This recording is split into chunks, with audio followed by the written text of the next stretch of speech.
kangada chalelo miziki boko yoka ezaka ya kachela te na ya feregola isili miziki na boko yoka na 2024 ya Koffi Olomide ya kachela te na feregola isili. Est-ce que Mambolo bo raisonner Tibia mwana nganga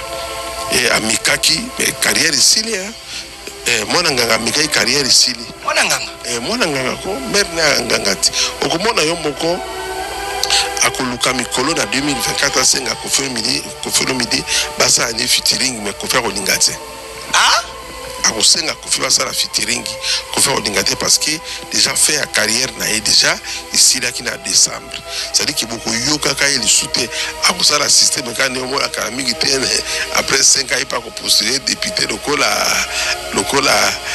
roi de la forêt mwana nganga ngweza nani yalo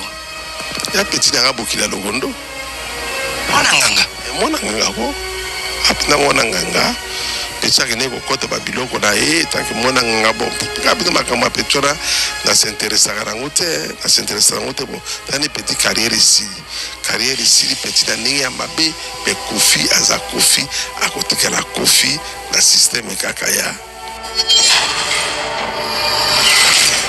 Et c'est pas respect karande batu bapesaka ba viwana ba Koffi Olomide moi ba respect.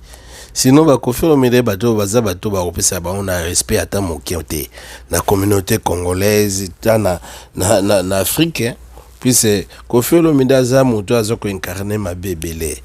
Biso ba congolais to bombaka e bo yebi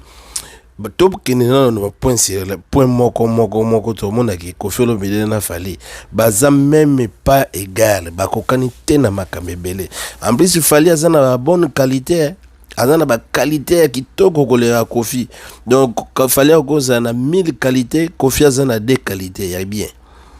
ba tous les loka po to kinana ba loyenge po africain tellement nzalele kibiso mutu moko azoboma bino mais bozo kende okumise po Afrique ezandengo wana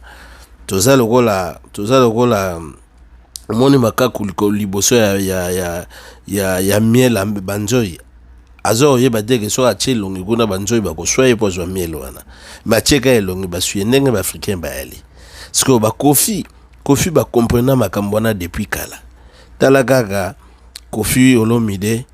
alobaka tanga na Bordeaux po toloba ngo déjà tanga na Bordeaux mais depuis pas tanga na Bordeaux bande konaye ou bien ba masano batanga na bango na Bordeaux soki bazaki ba français soki bazani je pense que batwana basana makaminene ba changer ba France tala ndenge ba loi ba français ça là échangement c'est-à-dire ba porta makambe belé ya kitoko na kati ya France Koffi Olomide na Congo apporter nini bien sûr aza musicien bon toke stock ndesiko na musique Koffi Olomide apporter loko nini ya kitoko na musique pour na France kuna omona ba lo efandi ba sesam ezali batamayele mutu bafandi si sesam pa société ba futaka ba droit ya boter eza na France kuna ye Koffi Olomide azwa ba mbongo ba vocal nyonso ba musicien basala ina orchestre na ata moko te afutango azwa mbongo ba musicien wana mais ye mutatanga na Bordeaux ayebaki ba loi wana te Koffi Olomide kokumisa ba président ba dictateur tout ya Afrique c'est Koffi Olomide ye muta favoriser dictature mingi na kati Afrique tala Afrique ndenge ezo souffrir c'est Koffi Olomide fali pour bazano na ba qualité wana te omoni communauté dozali eza communauté moko ya mabe ya ba congolais oyo communauté congolaise oyo mutu moko aza mabe mais bato bazoko appuyer il faut non poza vie bino il faut ko pesa respect banini sikoyo ye muta bandaka makambutu monali mwana na ye oyo aza na poto wana bakali ye mutakene ko tumbola nani Joël Show afingi Joël Show azana sida mais makambe tourner à rond c'est comme si Joël Show mutaiki ko banda bango tala siko sokoko auti ko sala émission ka siko yo nana tindi sokoko nana tindi ata mutu moko afali afingi Koffi te ata bureau ya fali o baza proche ya fali ata mutu moko afingi Koffi te mais tala makambo sokoko azolo ba pona fali est-ce que ça normal communauté autozali bomona rango te mais ce qui est là fali mutaye ko banda ou bien fali mutabandi donc fali mutaza impoli fali mle mutu boye donc fali nde mutu boye mais mutaso ko incarner les mal les anani c'est Koffi Olomide. Koffi Olomide ba sokoko oyo botala makambu nini sokoko asali na communauté ndenge nini a freiner musique ya Congo c'est sokoko mutu oyo ye wana ba bokechwa yambo bango mutu ba freiner musique ya Congo ime ye wana Koffi Olomide ba fandi na Koffi Olomide et puis alobarango ouvertement que Koffi Olomide grand frère na ye en quelque sorte soki ba sali investigation ya bien mutu a freiner musique ya Congo c'est Koffi Olomide. Les malango wana mais mutu moko olobela était pour communauté batu ba poussaka ba raisonnement ya musika te mais soki batu fali ba yeba loba ou bien batu obi mitu e peta ya fali ba loba bango ba komi ben poli mais makambu sokoko azo sala aza poli devant fali asali yeni elo oni fali asali ba komba zo pesa fali wana eza ba komba fali ba sobrika zo benga wana nani azo bimisa ngo c'est pas sokoko eza benjirite on est benjirité quoi hein tout ça l'un peut faire hein en plus ce coco bazo zo audace ya kolobake et Koffi Olomide aleki fali mais tala Koffi Olomide ko ba classe atanga atangi ba classe belé selon yenenga lobaka nzembo na ya tamo misatu data mi balete e kokani na ninja nzembo na ya tamo balete e kokani na Mayday. Tout ça a m'aider à mettre ma hymne national dans le monde entier. Mon kilongo changé, to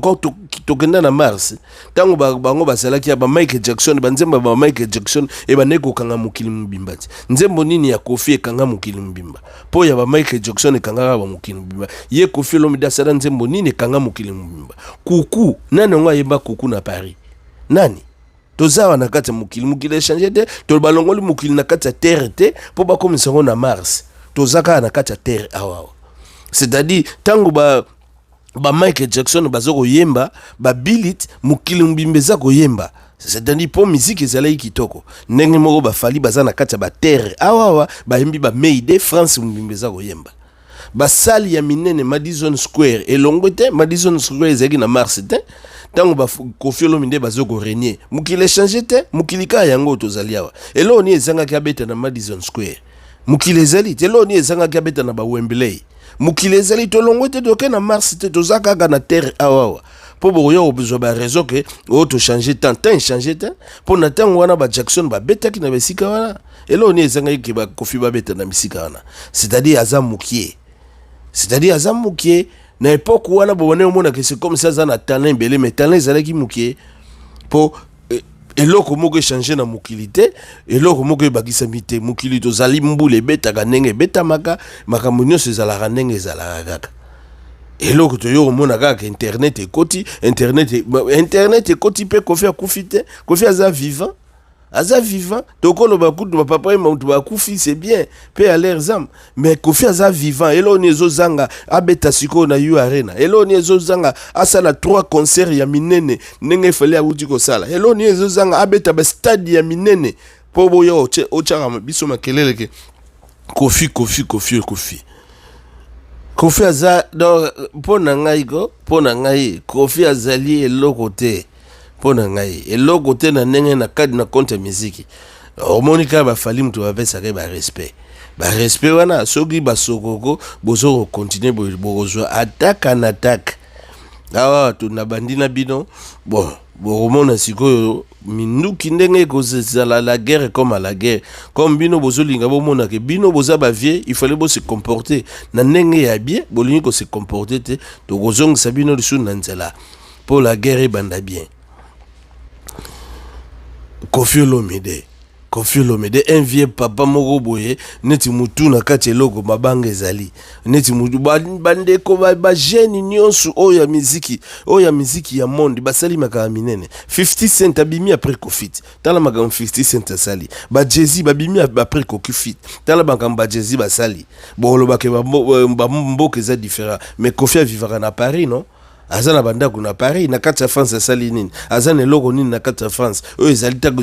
eza ko tourner et puis ça ba congolais ba misala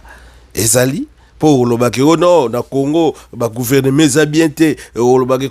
Kofi linga o bolingi Kofi sala nini bon ba yusundu biloko ba na Sénégal eza na Afrique te hein